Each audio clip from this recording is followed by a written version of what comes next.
Assalamualaikum warahmatullahi wabarakatuh. Alhamdulillah. Alhamdulillahillazi nahmaduhu wa nasta'inuhu wa na'udzu billahi min shururi anfusina wa min sayyiati a'malina. Man yahdihillahu fala mudilla lahu wa man yudlilhu fala hadiya lahu. Asyhadu an la ilaha illallah wahdahu la syarika lahu wa asyhadu anna Muhammadan abduhu wa rasuluhu la nabiyya ba'da. Rabbi ishrah li sadri wa yassir li amri wahlul 'uqdatam min lisani yafqahu qawli. Yang saya muliakan para pengurus Majelis Ta'lim Masjid Al-Husna Pekanbaru serta ibunda semua yang hadir pada sore yang berbahagia ini. Mudah-mudahan majelis ilmu kita diberkahi oleh Allah Subhanahu wa taala. Amin ya rabbal alamin. Meskipun suasana hujan, ya, mudah-mudahan langkah kita datang ke masjid yang mulia ini insyaallah menjadi amal ibadah bagi kita. Jadi saya hadir karena sudah 2 bulan 2 kali, ya, saya nggak sempat hadir. Pas pula dua-duanya memang ada acara. Saya di luar kota, bukan dekat baru. Makanya saya betul-betul ingin hadir untuk yang ketiga ini, apalagi di awal tahun. Meskipun hujan, insyaallah pertemuan kita ini diberkahi oleh Allah Subhanahu wa taala. Amin ya rabbal alamin. Maka selalu kita bersyukur, alhamdulillahirabbil alamin. Mudah-mudahan rasa syukur kita ini tetap istiqomah. Bersalawat kita kepada Rasulullah. Allahumma shalli ala sayyidina Muhammad wa ala alihi wa sahbihi ajma'in. Ibunda semua yang berbahagia, untuk kajian fikih mungkin terbatas, ya. Kita kajian singkat saja. Setidaknya kita berada pada tahun, masih suasana di awal tahun. Banyak hikmah yang kita ambil. Pertanyaannya, tahun ini apakah kita bertambah baik atau tidak? Seorang muslimah yang baik tentu dia memandang bagaimana setiap saat itu selalu memperbaiki diri kita, selalu menengok sisi baik. Harus kita bersihkan diri kita. Dengan bertambahnya tahun tentu berkurang jatah hidup kita. Iya enggak, Bu?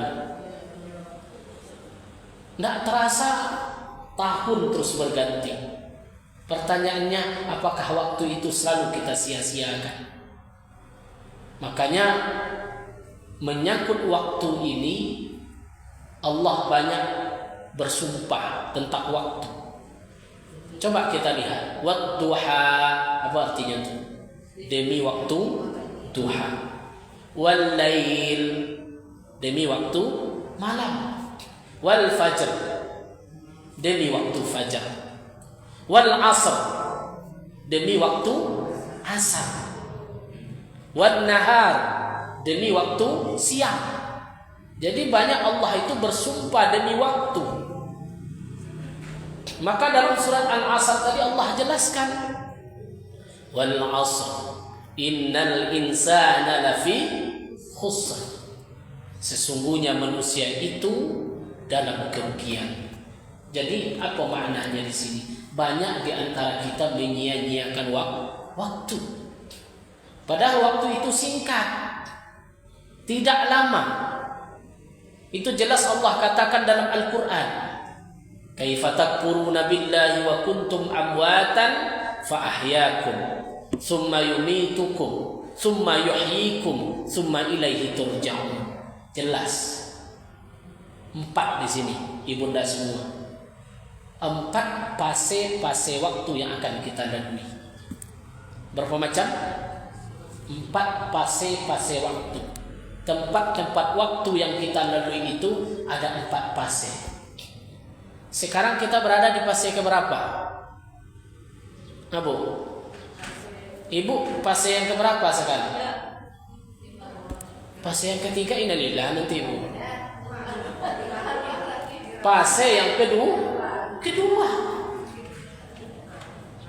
Jadi kita hari ini, semua kita ini berada di fase yang kedua. Dan alhamdulillah Allah masih berikan kita waktu sampai tahun ini. Apa maknanya di sini? Allah memberi kita kesempatan. Jangan sia-siakan kesempatan itu.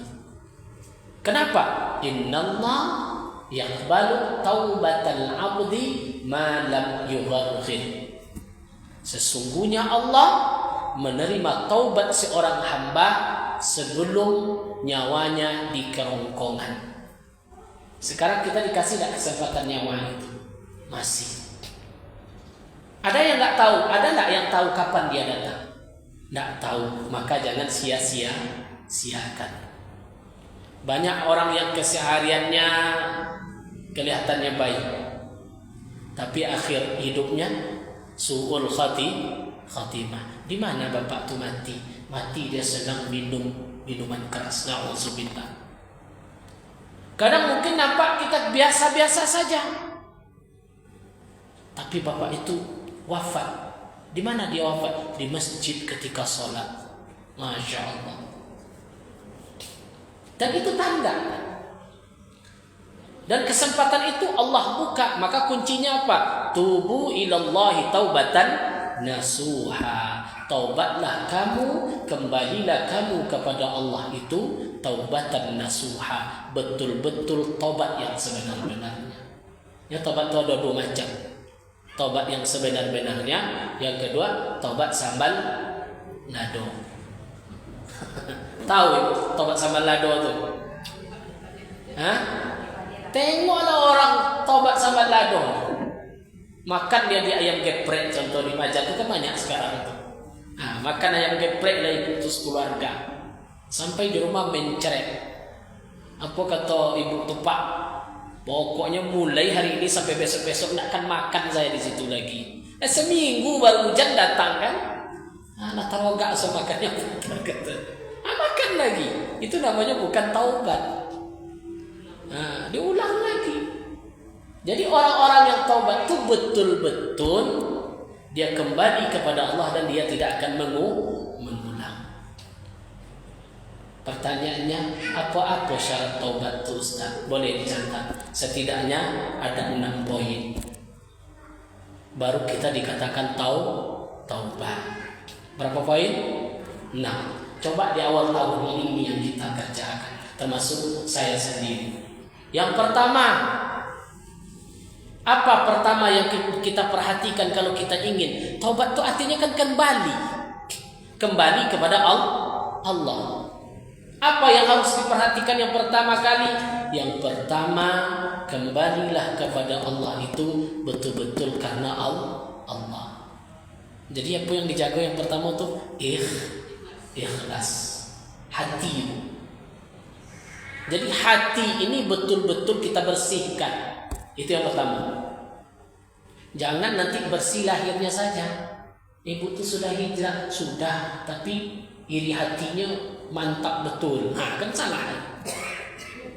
Ibu itu sudah hijrah, sudah taubat, sudah rajin dia ibadah, sudah rajin sholat, sudah wajib wirid, sudah rajin dia kajian-kajian ilmu. Tapi apa? Sifat dongkinya bertambah tambah belum. Jadi yang dipelihara itu yang dibersihkan dulu di dalam. Apa tadi? Munculkan keikhlasan kepada Allah Subhanahu wa taala. Jadi betul-betul hati ini kita bersihkan. Maka niatkan taubat itu. Ya, pokoknya ya Allah, saya taubat kepada Engkau. Kalau perlu ambil untuk kita salat sunat taubat kepada Allah. Jadi betul-betul hati dulu. Ketika hati sudah terjaga, kita taubat kepada Allah Subhanahu wa taala, itulah orang yang betul-betul taubat kepada Allah. Kadang-kadang air matanya tanpa sadar keluar, menetes minta ampun. Astaghfirullahaladzim. Betul-betul menyentuh. Kayak orang umroh pertama kali ketemu Ka'bah, nangislah ibu. Tanpa disadari tetap nangis. Begitulah hati tadi takarub kepada Allah. Kenapa? Ikhlasnya terjaga. Nah, itu satu. Yang kedua, apa syarat taubat kita yang kedua? Menyesali perbuatan salah yang telah kita lakukan. Jadi orang taubat itu menyesal. Kalau menyesal tuh, orang menyesal tuh merasa terbebani enggak? Merasa berdosa dia kepada Allah. Maka tanda orang taubat tuh dia tidak pernah merasa dia itu menjadi orang baik. Karena tanda orang baik adalah orang yang merasa dirinya belum baik. Paham tuh kalimatnya tuh? Tanda-tanda orang baik itu adalah merasa dirinya ini bukan orang baik. Tapi kalau merasa kita orang baik, itu tandanya kita belum orang baik. Maka tidak boleh merasa baik, itu tidak boleh. Apalagi di hadapan Allah. Ya, tidak boleh. Karena yang muncul nanti apa? Sifat sombong, merendahkan orang, seolah-olah kita lebih alim dari orang, lebih baik dari orang, lebih banyak amalannya dari orang lain. Ini yang salah. Jadi menyesal kita terhadap dosa-dosa masa lalu, bukan bangga. Itu ada orang yang taubat dia bangga. Apa katanya? Saya seluruh merek minuman itu sudah saya coba. Saking bangga. Padahal itu dosa atau enggak? Meskipun dia taubat, jangan pernah bangga dengan dosa kita. Tapi selalu kita sesali. Makanya Umar bin Khattab, kalau dia ingat dosanya dia menangis. Kalau awak hendak kadang bangga, oh saya ini dulu mantan preman tuh, saya yang megang dulu katanya kan. Bangga dia bercerita tentang dosa. Paham ibu? Ada enggak orang yang seperti itu? Bangga dia dengan dosa masa lalu. Na'udzubillah, kalau perlu itu ditutup. Enggak usah kita buka, tapi sesali istighfar kepada Allah. Ya, istighfar kita kepada Allah. Udah berapa itu syarat taubat itu? Udah 2. Yang pertama tadi ikhlaskan hati. Yang kedua menyesali perbuatan dosa yang telah kita perbuat. Yang ketiga, gampang saja yang ketiga ini. Jangan diulangi lagi. Jangan diulang. Ibu, Ustaz, saya udah taubat lah Ustaz untuk membicarakan aib orang. Susah tak taubat dari membicarakan kekurangan orang, Bu? Sama, Bu, susah. Saya juga susah. Tapi kalau kita betul-betul istiqomah sudah taubat, jangan diulang lagi. Jangan diulang lagi. Kalau ada orang yang ngantar cerita, Bu, menghindar saja, enggak usah. Itulah godaan dari soalim katanya kan. Ini bukan masalah sombong tak sombongnya, Bu. Kalau tak didengar cerita tuh penasaran, tak bisa betul Ibu tidur, jujur aja lah. Inilah masalahnya kadang-kadang kan. Tak bisa mendengar kabar orang. Langsung itu. Allahu Akbar. Jadi kita coba di 2024 ini, apa salah satu resolusinya? Mengurangi membicarakan aib orang lain. Siap ibu-ibu? Kalau stop saya tidak yakin ibu bisa men-stop. Udah kelihatan kok wajah-wajahnya. Cuman kurangilah ya. Dikurangi sedikit demi sedikit. Kalau perlu dihabiskan, tidak usah lagi. Tuba liman saghalat aibihi an uyubin nas, kata Rasul.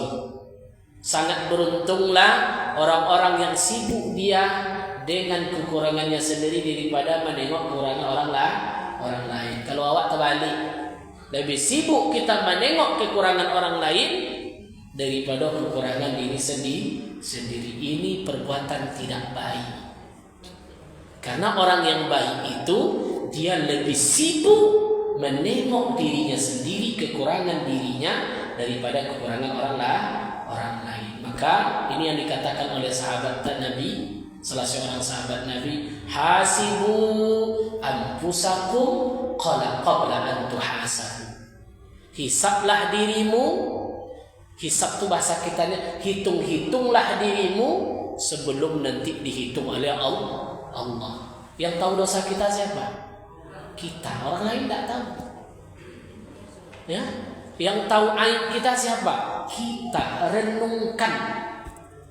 Renungkan kata sahabat tadi, sebelum nanti Allah yang menghitungnya. Jadi merenunglah kita di awal tahun ini, ya, buang kesalahan masa-masa lalu. Ya Allah, aku kembali kepada Engkau ya Allah. Betul-betul istiqamah. Kalau di masjid mendengar ceramah, insya Allah Ustaz, sampai di luar hilang sodonya tuh. Ya sama awaknya. Itulah penyakit itu kan. Karena wajar iman itu kadang naik, kadang turun. Tapi ingat Bu, jangan sampai di situ saja. Al-iman yazid wa yanqus. Iman itu kadang kala naik, kadang kala turun. Sebagian ustaz cuma sampai di situ. Ada sambungannya itu. Yazid bit ta'ah wa yanqus bil ma'siyah. Iman itu akan turun, akan naik kalau kita istiqomah untuk taat kepada Allah.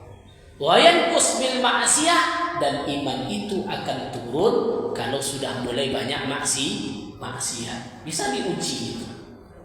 Kalau sudah banyak dosa kita, malas ke masjid. Sudah banyak dosa maksiat kita, malas nengok Quran. Malas zikir kepada Allah, malas ta'lim. Mungkin tengok diri kita, jangan-jangan maksiat sudah banyak. Jangan-jangan kita jarang taat kepada Allah. Nah itu. Jadi syarat yang ketiga ini yang kita pegang ini, jangan diulang jole. Jangan diulang lagi. Namanya kan taubat tadi, istiqomah kita, jangan diulang lagi. Ya. Supaya waktu kita tidak sia-sia. Yang keempat. Apa yang keempat? Syarat taubat itu sebelum ajal datang. Kalau ajal sudah datang, tidak ada lagi bahasa taubat. Apa maknanya di sini? Jangan menunda-nunda. Masih sehat nih Ustaz, masih muda. Yakin tak panjang umurnya? Tidak. Maka jangan ditunda-tunda. Wasari'u ila maghfiratin min rabbikum. Kata Allah, bersegeralah kamu mencari ampunan Allah. Karena semua kita tidak ada yang tidak punya dosa. Pasti semua kita orang-orang berdosa, tapi bersegeralah. Tidak usah ditunda-tunda. Belum bisa konsen Ustaz untuk ibadah, anak masih sekolah, tidak ada itu cerita itu. Belum bisa Ustaz konsen ke masjid ibadah segala macam. Kenapa? Masih sibuk mengurus suami. Kan ada waktu-waktu. Jadi betul-betul kita ini jangan pernah ditunda. Apa caranya supaya taubat itu tidak tertunda? Ingat mati. Itu kata Imam Al-Qurtubi. Apa kata Imam Al-Qurtubi? Zikrul maut, ingat mati itu menghasilkan 3 macam sifat. Yang pertama, izzah fil ibadah, bersemangat untuk ibadah. Semangat dia bertaklim, semangat untuk sholat, semangat baca Quran, semangat mengerjakan yang sunnah-sunnah. Kenapa? Ingat mati. Kemudian yang kedua apa? Yalin qalbi, akan lunak hati engkau. Ingat mati itu rupanya melunakkan hati. Kalau tidak percaya cobalah. Hati kita mulai keras, dengki, iri hati. Nampak beli orang mobil baru sudah mulai begini. Akhirnya punya angan-angan panjang. Tahun ini rumah ini harus 2 lantai, mobil begini. Ingat nanti, hilang tak angan-angan kayak gitu? Hilang. Langsung hati tensi hati tadi itu turun. Ingat mati, yang muncul apa? Astagfirullahaladzim. Untuk apa rumah bagus? Ya, pun saya mati nanti yang nungguin rumah itu siapa? Hah? Jangan sangkok. Ya, siapa yang nungguin rumah baru itu? Banyak. Bulan Desember kemarin 4 orang duda janda saya nikah. Ya, duda yang pertama mati istrinya, dapat dia istri baru. Besar rumahnya bu, duda itu bu. 2 lantai, mobilnya banyak, toke sawit. Istrinya di mana sekarang? Dalam rumah yang bagus tuh siapa yang datang? Itu yang baru itu. Ya, ibu di alam kubur, di alam barzakh. Alam barzakh kan terkonek juga, nampak lah. Baru seminggu beli kasur itu dipakai sama ya Pak. La ilaha illallah. Makanya kunci tadi kata Imam Al-Qurtubi dapat 3 hasil. Yang pertama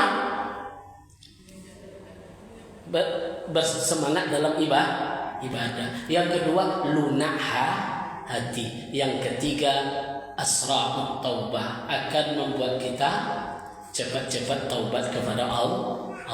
Makanya cepat ingat mati, bukan ingin mati, tidak. Ya, kalau ingin mati beda dengan semangat ingat mati. Ya, kalau semangat hidup tetap. Bahkan Nabi saja menganjurkan, andai besok kiamat, tetap dianjurkan kita menanam pohon. Ini optimisme, semangat hidup. Jangan kayak orang mati aja. Kenapa ibu nak mau lagi jualan ini bu? Mati juga besok. Bukan itu maksudnya. Semangat tetap. Semangat sosial kita, semangat hidup kita, semangat kita bekerja tetap. Tapi apa manfaatnya? Kita tetap ingat mati. Isma syi'ta fa innaka mayyitun, kata Nabi. Hiduplah sesukamu. Silahkan kamu hidup seperti apa, kata Rasulullah. Namun ingat, fa innaka mayyitun, engkau akan mati. Begitu. Maka syarat tobat yang keempat tadi, jangan menunda-nunda. Sudah berapa tuh? Ada 4. Ingat ibu lagi yang 4 tuh. Yang pertama, ikhlas untuk bertaubat. Yang kedua, apa yang kedua? Menyesali dosa. Yang ketiga, jangan diulang. Yang keempat, jangan menunda. Yang kelima, 5 saja, tidak usah 6. 5, selesaikan hak-hak yang harus kita selesaikan.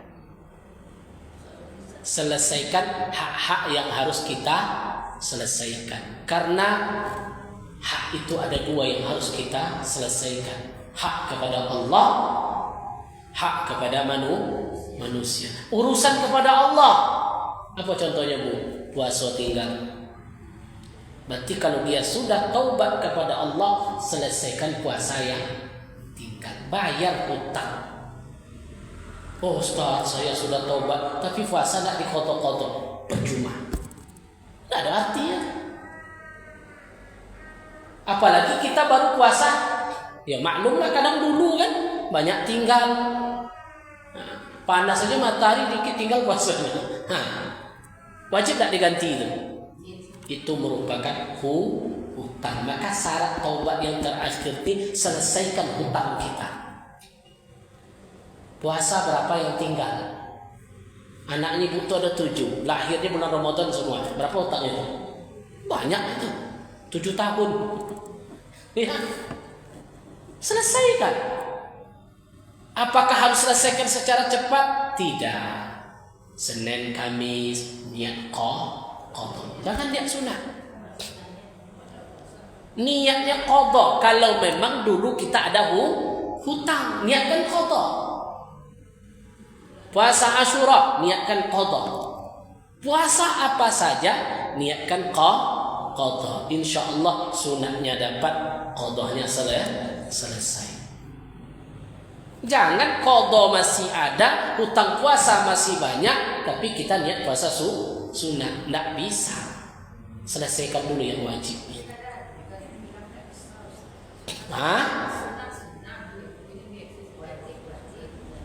Makanya kalau puasa sunnah kita niat qada, sunnahnya dah dapat. Cuman dalam hal membatalkan tak boleh dibatalkan seperti puasa sunnah. Berlaku puasa wajib. Ada tamu datang ke rumah tak boleh kita makan. Kenapa? Qada. Kalau sunat boleh tak? Boleh dibatalkan. Itu saja bedanya. Paham bu? Bagi yang masih ada hutang, kalau memang hutangnya udah lunas, barulah puasa sunnah.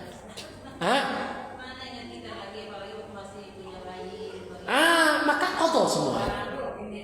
Sebetulnya bisa kita hitung itu. Kan bisa kita hitung. Tahun sekian saya punya bayi, tinggal puasa sebulan, catat 30.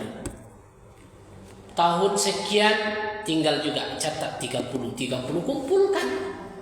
Kalau betul-betul kita serius membayar hutang, kan selesai qada list 1, qada sampai selesai. Dan itu wajib. Bagi perempuan tinggal puasa wajib enggak qada? Wajib. Dan yang lebih menurut pendapat ulama juga sama dengan sholat wajib di qada. Itulah masalah banyak Ustaz. Saya baru mulai sholat pas punya suami. Rupanya ibu tu nikah di umur 25 tahun. Balik umur 13 tahun. 13 sampai umur 25. Berapa tahun tuh? Kamu tahu tuh Bu? Awak adalah ahli matematik. Berapa? 12 tahun. 12 tahun itulah saya enggak sholat katanya. Sekarang saya mau tobat. Hitung saja 12 kali 360 hari kali 5. Apa itu? Berapa banyak itu? Qada. Nggak terhitung, maka qada zuhur, setelah zuhur qada asar, setelah asar qada maghrib, setelah maghrib. Boleh enggak? Boleh. Boleh. Kalau qada. Yang enggak boleh salat fardu. Paham? Kalau qada itu enggak ada waktu. Kapan saja boleh.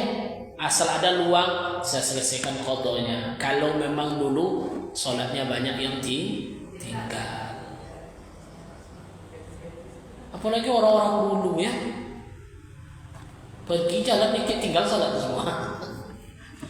Ini mungkin beda era sekarang karena udah banyak anak-anak kita terdidik, mulai dari SD udah terlatih, apalagi masuk pondok dia sudah mulai sholat, sehingga ketika sholat itu terbiasa, berat dia untuk meninggalkan sholat. Jadi itu saja sekarang tugasnya. Betul-betul komitmen kita selesaikan hak-hak dulu, hutang-hutang kita. Maka saya bilang tadi, hutang itu terbagi dua. Ada hutang kepada Allah, yang kedua hutang kepada manusia. Ini juga harus diselesaikan. Ustaz, ibu itu udah tobat, tapi hutang menggunung itu tak dibayar-bayar. Tidak bisa tobat seperti itu, percuma. Ya, selesaikan hutang piutang kita. Kalau kita ada hutang sama orang, bayar. Hutang ke manusia itu ada dua. Hutang yang bersifat nampak, hutang yang bersifat tidak nampak. Apa hutang yang tidak menampak itu? Hubungan silaturahim. Ibu itu sudah alim, dia sekarang sudah taubat, sudah rajin sholat, tapi sama adiknya masih belum tegur sapa. Percuma taubatnya, tidak ada gunanya. Selesaikan. Gimana cara menyelesaikan? Sambung kali silaturahim. Kan kita yang minta maaf dulu. Udah selesai. Ya, Dek, kakak banyak salah. Kalau ada salah, kakak minta maaf. Yang salah itu apa? Masa saya pula yang minta maaf? Ini yang salah, kalimat yang salah itu. Mau bertahan seperti itu? Ya, kalimat yang salah itu kan itu. Ya, saya pula yang minta maaf, kan saya lebih tua. Itu yang salah itu. Tapi kalau kita minta maaf, ingin menyambung silaturahim, tapi dia tetap bertahan untuk tidak mau menyambung silaturahim, selesai di kita, itu yang lain itu urusan dia dengan Allah. Yang penting kita sudah berikhtiar untuk saling baik. Rupanya berat ya Ustaz, syarat taubat itu enggak. Siapa yang bilang berat? Berat, Bu? Enggak. Enggak ada berat kalau kita jalani. Nah, inilah muhasabah kita di awal tahun ini, insyaallah. Yang 5 ini kita amankan, baik untuk ibu ataupun saya sendiri. Insyaallah kalau kita istiqamah, maka kita mendapat ampunan dari Allah. Yang ujung-ujungnya apa? Husnul. Kan itu yang kita cari. Tidak lain, bunda semua. Yang kita cari husnul khatimah. Innamal a'malu bil khawatim. Nah, ini tadi, setiap seluruh perbuatan kita ini nanti dihitung oleh Allah ketika kita kembali kepada Allah di akhir tadi. Kalau ingin baik, selesaikan yang 5 ini. Ikhlaskan hati, sesali dosa kita, jangan diulang lagi. Kembali kita kepada Allah tanpa menunda-nunda. Selesaikan semua hak-hak yang ada pada diri kita, baik dengan Allah ataupun sesama manusia. Dengan demikian lapang hidup kita. Ya, lapang. Yang nama manusia kan pasti ada masalah. Jadi kalau ada ustaz masih belum bertegur sapa dengan yang ustaz yang lain, berarti dia bukan ustaz. Iya kan? Kan syaratnya tadi harus hubungan silaturahim itu baik. Ini ada pula ustaz dengan ustaz tak bertegur sapa, ada tak? La ilaha illallah. Tapi ini berat di sini. Nah, berat di sini. Jadi dengan demikian semakin kita dekat kepada Allah, insya Allah Allah berikan jalan kepada kita untuk menjalani fase-fase alam tadi. Nah, sekarang sudah masuk fase alam yang kedua. Fase alam yang kedua ini singkat atau lama? Singkat atau lama? Singkat. Saking singkatnya Allah katakan dalam Al-Quran, ya ayyuhallazina amanu taqullaha wal tanzur nafsum ma qaddamat lighad. Hai orang-orang yang beriman, takutlah kamu kepada Allah. Wal tanzur nafsum ma qaddamat lighad. Lihatlah, kata Allah, perhatikanlah. Wal tanzur, perhatikanlah. Nafsun, diri kamu, tengok diri kalian, kata Allah. Apa maknanya di sini? Muhasabah, renungkan.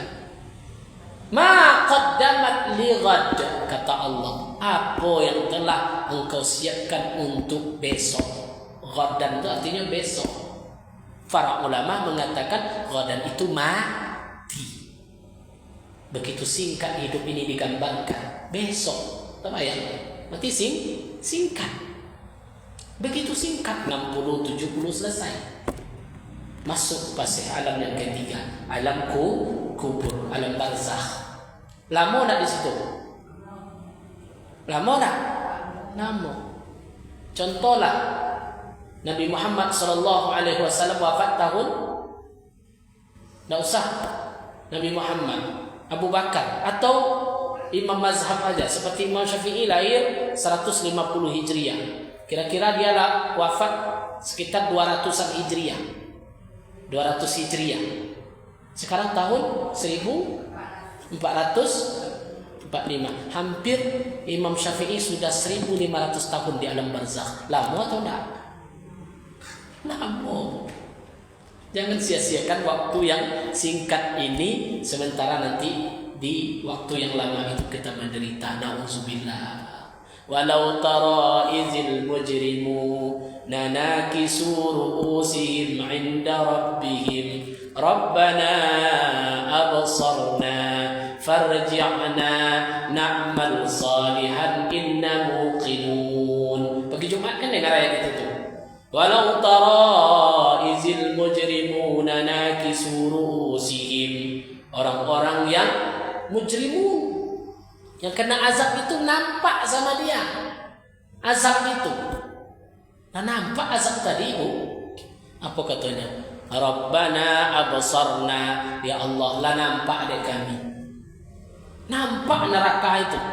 Nampak dahsyatnya azab kubur itu. Habis itu apa katanya? Farji'na, kembalikan kami lagi ke dunia. Minta kembali. Untuk apa? Na'mal salihat, kami pasti beramal soleh. Kalau udah kembali, ya Allah, kami pasti beramal soleh. Karena lah nampak. Kini nampak atau enggak? Enggak nampak, maka kita banyak lalai. Inna muqinun, karena kami yakin. Dan nampak baru ya yakin. Kalau kini ibu yakin atau enggak? Tuh kok banyak dia mencinta menghibah segala macam lagi. Ibu yakin enggak azab kubur tuh? Yakin Ustaz, tapi utang enggak juga dibayar? Yakin enggak kita dengan azab kubur? Yakin. Silaturahim masih diputus, ego masih dipertahankan. Untuk apa? Maka jangan sia-siakan waktu yang diberikan oleh Allah. Dan terakhir, apa kata Allah? Summa yumitukum summa yuhyikum. Ketika di alam kubur tadi hanya sebentar, Allah hidupkan lagi. Jadi mati itu cuma sebentar. Makanya sebagian ulama mengatakan mata itu maknanya qalabah. Qalabah itu maknanya pindah. Jadi mati itu hanya sarana pindah dari alam dunia ke alam barzakh. Paling sehari. Mati ibu hari ini, mandikan, kafankan, sholat, masuk alam kubur. 7 langkah, hidup dah. Langsung hidup.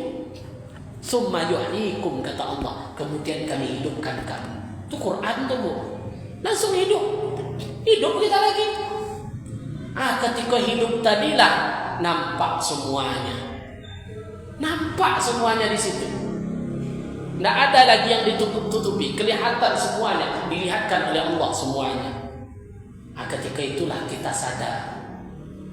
An-nas an-niyam. Sesungguhnya manusia itu kebanyakan dalam keadaan tidur. Kata ulama. Banyak kita ini sekarang ini tidur bukan bangun. Apa contoh tidurnya? Khayalan tingkat tingginya. Beli mobil, beli tanah, beli ini, beli itu saja yang difikirkan. Asal ada orang pesta, baju apa yang dibeli lagi? Beli baju, beli ini, beli ini, beli ini. Iya enggak? Seperti orang mimpi. Senyum sendiri kita. Fa iza mata fantabi. Kalau dia sudah mati, barulah dia terbangun. Paham maksudnya? Mereka kebanyakan hidup di dunia ini, kata ulama, seperti orang bermimpi. Fa iza mata fantabi. Ketika mereka sudah mati, baru tajago, baru bangun. Oh, rupanya inilah hidup sebenar-benar hidup. Nampak semuanya di situ. Karena hidup itu tidak mati lagi, Bu. Iya enggak? Hidup setelah di alam barzakh itu ada enggak matinya? Tidak ada lagi. Hidup selama-lamanya. Cuman yang membuat kita takut apa? Khalidina fiha. Diazab kekal selama-lamanya, tidak ada batas. Na'udzubillah. Nah, coba kalau tengah malam itu kita pikirkan, nangis tak kita? Terbayang. Maka banyak kita istighfar kepada Allah Subhanahu wa ta'ala. Maka Allah memberikan kabar gembira, innallaha ghafurur rahim. Sesungguhnya Allah Maha Pengampun lagi Maha Penyayang. Insyaallah kita semua meminta kita diampunkan oleh Allah Subhanahu wa taala. Amin ya rabbal alamin. Al-Fatihah. A'udzubillahi minasyaitonir rajim. Surah A'udzubillahi minasyaitonir rajim. Bismillahirrahmanirrahim. Alhamdulillahi rabbil alamin wal 'aqibatu lil muttaqin wa la 'udwana illa 'alal zalimin. Allahumma anfa'na bima 'allamtana wa 'allimna ma yanfa'una wa zidna 'ilma ya Allah ya rabbal alamin. Allahumma ighfir lana dhunubana wa liwalidina warhamhuma kama rabbaghna shighara. Rabbana hab lana min azwajina وذرياتنا قرة أعين واجعلنا للمتقين إماما ربنا آتنا في الدنيا حسنة وفي الآخرة حسنة وقنا عذاب النار اللهم اختم لنا يا الله بحسن الخاتمة ولا تختم علينا يا الله بسوء الخاتمة سبحان ربك رب العزة عما يصفون وسلام على المرسلين والحمد لله رب العالمين. Besok kalau ditompe Al-Fajr kami tutup dengan salawat tibbil qulub. Ibu hafal enggak? Besok saya bagikan teksnya. Allahumma salli ala sayyidina Muhammadin tibbil qulubi wa dawaiha wa afiyatil abdani wa shifaiha wa nuril absari wa diyaiha wa ala alihi wa sahbihi wa sallim. Pernah dengar? Hafal? Besok saya bagikan teksnya ya. Jadi setiap selesai wirid kita baca. Kalau mau hafal, namanya salawat tibbil qulub. Apa maknanya di sini? Salawat bertawassul untuk obat hati, untuk menenangkan hati. Allahumma salli ala sayyidina Muhammad ya Allah. Allah bersalawat kepada engkau hai Muhammad tibbil qulub wa dawaiha, supaya hati kita ini baik, wa dawaiha, sekalian berikan obat, wa afiyatil abdan, berikanlah kesehatan badan kami ya, wa afiyatil abdan wa shifaiha, kalau sakit berikanlah obatnya, wa nuril absar, dan berikan cahaya mata hati. Ya, hati awak kalau hilang cahayanya kadang-kadang gelap aja yang nampak. Karena hati nak bercahaya itulah banyak dongki, banyak iri hati, buruk sangka kepada orang lain. Wa nuril absar wa diyaiha, beri hati kami cahaya. Bagus selawatnya. Kita amalkan selesai wirid. Sebetulnya saya mau bawa, lupa saya bawa apanya. Ada teks besok lah ya, insyaallah. Allah panjangkan umur kita, Allah sehatkan kita. Amin ya rabbal alamin. Kalau ramai kan bergemuruh dia selawat tadi. Demikian, mohon maaf. Mudah-mudahan bermanfaat yang disampaikan hari ini. Akhirnya kan ramai juga jadinya. Hujan pun sudah berhenti. Allahumma wafiq ila aqwamit thariq. Assalamualaikum warahmatullahi wabarakatuh.